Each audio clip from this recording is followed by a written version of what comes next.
ఇప్పుడు నారా లోకేష్కి deputy CM ఇవ్వాలి అని అంటున్నారు, పవన్ కళ్యాణ్ తీసేయాలని అంటున్నారు. దాని గురించి ఏమంటావు? అన్న, పవన్ కళ్యాణ్ గారు చాలా కష్టపడ్డారన్న. ఎందుకంటే 10 ఏళ్ళు కష్టపడ్డారు. ఇప్పుడు పవన్ కళ్యాణ్ గారికి డిప్యూటీ సీఎం లేకుండా ఇప్పుడు డిప్యూటీ సీఎం నారా లోకేష్ గారికి ఇస్తే సీఎం పదవి మన పవన్ కళ్యాణ్ గారికి ఇవ్వాల్సి వస్తుంది కదా. అంటే కొంతమంది నాయకులు ఏమంటున్నారంటే పవన్ కళ్యాణ్కి రాజకీయ అనుభవం లేదు, ఏ ఏదైతే అది ఓన్ డెసిషన్ తీసుకొని చేస్తున్నాడో అంటున్నారు. దాని గురించి ఏమంటారు? అన్న, ఆయన కష్టజీవి, ప్రజల మనసు తెలుసుకునేవాడు. ఓకే. ఆయన ఎట్లా అంటే పరిపాలన బాగుండాలి, ప్రజలు బాగుండాలని ఆయన చూస్తున్నాడు. ఆయన తెలుకోకుంది. ఇప్పుడు టీడీపీ ఉంది కదా, టీడీపీ అనే ఆయనకి పవన్ కళ్యాణ్ లేకపోతే టీడీపీ రాలేకపోయేది. పవన్ కళ్యాణ్ ఉండేదానికోసమే టీడీపీ వచ్చింది, బీజేపీ వచ్చింది. అందరితో యుద్ధం చేసి ఫైట్ చేసినట్టు చేసి ఒక పార్టీని నిలబెట్టాడు అందరినీ. అంటే కొంతమందికి దూపిడి ఎక్కువ అని కొంతమంది అంటున్నారు కదా, దాని గురించి ఏమంటారు? అన్న, ఇప్పుడు ఫస్ట్కి ఎప్పుడైతే డిప్యూటీ సీఎం అని చెప్పేసి అప్పుడు కొంచెం బాగుంది. ఇప్పుడు సీఎం సీట్ ఇవ్వాల్సి వస్తుంది కదా అని చెప్పేసి చాలా ఆరోపణలు చేస్తున్నారు. అంతే, ఇంకేం లేదు. అంటే పవన్ కళ్యాణ్ వ్యక్తిగతంలో కానీ, ఒక రాజకీయంలో కానీ, సినిమా విషయంలో కానీ ఆయనంత మంచి మనిషి ఇంకెవరు ఉండరు. అంటే ఇవన్నీ కావాలని చేస్తున్నారంటావా? కావాలనే కాదు, ఇప్పుడు ఖచ్చితంగా అదే కదా. ఇప్పుడు ఒక పార్టీలో అధ్యక్షుడికి తెలియకుండా ఏం జరగవు. అంటే చంద్రబాబుని తెలియకుండా ఇవేం జరగవు కదా, చంద్రబాబుని తెలుస్తాయి, అన్ని చంద్రబాబు ఉన్నట్టు చేయిస్తున్నాడు అని కొంతమంది అంటున్నారు. దాని గురించి ఏమంటారు?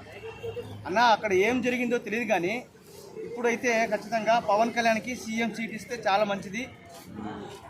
ఒక ఏపీకి కొంచెం బాగానే ఉంటుంది. అంటే చంద్రబాబు నాయుడు అంటే చేయలేడు అంటావా? మరి అనుభవం ఉంది కదా బాగా. అనుభవం అంటే ఇప్పుడు ఆయన ఇప్పుడు ఏమనుకుంటున్నాడు, నా కొడుకు సీఎం సీట్ అనుకుంటున్నాడు. ఆయనకు అనుభవం ఉంది, ఆ కొడుక్కి లోకేష్కి ఇదే కదా. పవన్ కళ్యాణ్ పెద్దోడా, నారా లోకేష్ పెద్దోడా? చెప్పండి, మీరే చెప్పండి. అంటే అనుభవం అంటే పెద్ద అయితే మన లోకేష్ ఎప్పటి నుంచో రాజకీయ అనుభవం ఉన్నది. ఇంకొకటి ఏంటంటే పార్టీకి ఎంతో చేశాడు. ఎవరు? లోకేష్ ఏం చేశాడు? పార్టీకి అనుభవం ఉన్నది అని అంటున్నారు కదా నాయకులు. దాని గురించి ఏమంటారు? నిజంగా చెప్తున్నా, లోకేష్ గారికి అనుభవం లేదు. ఎందుకంటే ఆయన ఇంకా చిన్న వయసు అయింది. పవన్ కళ్యాణ్ 10 ఏళ్ళు ఎంత కష్టపడ్డాడో ఏపీలో ప్రజలకు అందరికీ తెలుసు. తెలుసుకోకుండా ఎవరికి చిన్న పిల్లలు అడిగానే. ఇప్పుడు డిప్యూటీ సీఎం అంటే ఎవరికి తెలిసిండేది కాదు. పవన్ కళ్యాణ్ వచ్చిన తర్వాత డిప్యూటీ సీఎం అంటే ఇట్లుంటుందా అని ఒక అందరికీ తెలిసింది ఇప్పుడు ప్రజలకి. ఆయన మంచి చేస్తాడు. ఆయన సీఎం చేస్తే ఏపీని ఒక డెవలప్మెంట్ చేస్తాడు ఖచ్చితంగా. పరిపాలన ఎలా ఉన్నది అన్న? కూటమి ప్రభుత్వం పరిపాలన పవన్ కళ్యాణ్ వచ్చిన నుంచి ఏపీలో చాలా మంచివి జరుగుతున్నాయి. మంచిగానే ఉంది, ఖచ్చితంగా చెప్తున్నా. అంటే ఇంతకుముందు జగన్ పాలనకి ఈ పాలనకి డిఫరెన్స్ అంటే ఏం చెప్తామన్నా? పైసారి అంటే ఇప్పుడు జగన్మోహన్ రెడ్డి గారు ఉన్నారు. వాళ్ళు, నేను ఒక తప్పుగా మాట్లాడట్లేదు, కానీ ఆ ప్రభుత్వం అయితే నాకు ఏది నచ్చలేదు. ఏమి అసలు వాళ్ళకి అయిపోయింది అంతే. ఏం నచ్చలేదు?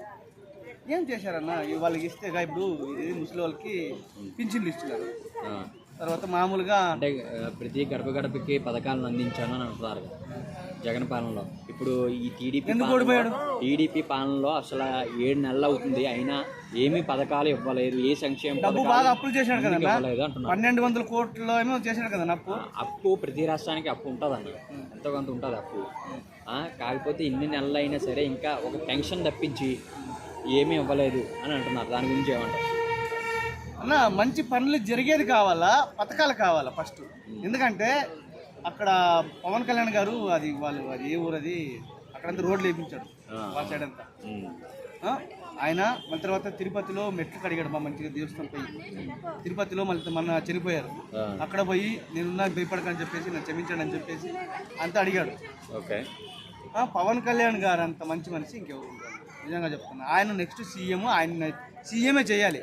ఒకవేళ డిప్యూటీ సీఎంని పవన్ కళ్యాణ్ చేయకపోయినా, ఆయనకేం పదవి ఇవ్వకపోతే ఖచ్చితంగా ఏపీలో గొడవలు అవుతాయి. తర్వాత సీఎం సీటు కెలకాల్సి వస్తుంది. మన తర్వాత ఛాన్స్ అంతా మొత్తం నాయకులు, ఎమ్మెల్యేలు ఎవరు వచ్చినా ఏం పీకేది ఏమీ లేదు. పవన్ కళ్యాణ్ వెంట్రీ కూడా పీకేదే లేదు.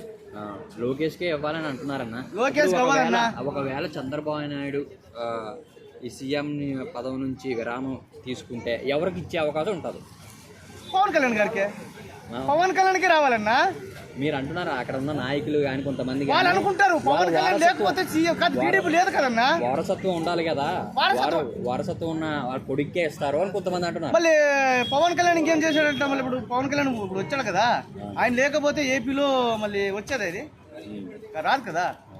పవన్ కళ్యాణ్ మెయిన్, ఆయనకి సీఎం సీట్ ఆయనకి ఇవ్వాలి కంపల్సరీగా. ఇలాగే గొడవలుగానే అవుతుంటే జనసేన టీడీపీ విడిపోయే అవకాశం ఉంది అంటున్నారు. సొంత పార్టీ ఉంది కదన్న ఆయనకి, ఇప్పుడు అందరికీ తెలిసింది పవన్ కళ్యాణ్ ఎలాంటి వాడు. ఆయన సొంత పార్టీకి వచ్చినా కానీ ఇప్పుడు పవన్ కళ్యాణ్ ఖచ్చితంగా సీఎం అవుతాడు. సొంతంగా వస్తే గెల్లాడు కదన్నా, గెలుస్తాడు, ఖచ్చితంగా గెలుస్తాడు. అతనే పవన్ కళ్యాణే అన్నాడు, నేను పట్టుతో లేకపోతే నేను గెలవలేను అని అన్నాడు. అంత అబద్ధాలు అన్నా, నిజంగా చెప్తున్నా. పవన్ కళ్యాణ్ గారికి అందరికీ తెలుసు, ఇప్పుడు ప్రతి ఒక్కరికి తెలుసు. పవన్ కళ్యాణ్ మంచి చేసిన పనులన్నీ ఆయనకి అందరికీ తెలుసు. ఖచ్చితంగా అందరికీ మంచిదే అవుతుంది, మంచిదే చేస్తాడు. ఆయన కేవలం 21 సీట్లే వచ్చినాయి కదా. 21 సీట్లు అన్న, ఇన్ని రోజులు 21 సీట్లు, ఎన్ని సీట్లు ఇచ్చినాము అన్ని సీట్లు ఒకేసారి తన్నుకు వచ్చాడు. వెనుక ఇది వైసీపీ ఇది ఉంది కదా వెనుకది ప్రభుత్వం, దాన్ని పడగొట్టేశాడని చెప్పేసి అందజేశారు. ఇప్పుడు ఎప్పుడైతే సీఎం సీట్ ఇవ్వాల్సి వస్తుందని అప్పుడు ఇంకా ఇప్పుడు ఆరోపణలు ఎక్కువ. ఇప్పుడు నారా లోకేష్ని డిప్యూటీ సీఎం చేస్తా అంటున్నారు. నారా లోకేష్ని డిప్యూటీ సీఎం చేస్తే పవన్ కళ్యాణ్ సీఎం చేయాలి. ఓకే అన్న, థ్యాంక్ యూ. Okay right.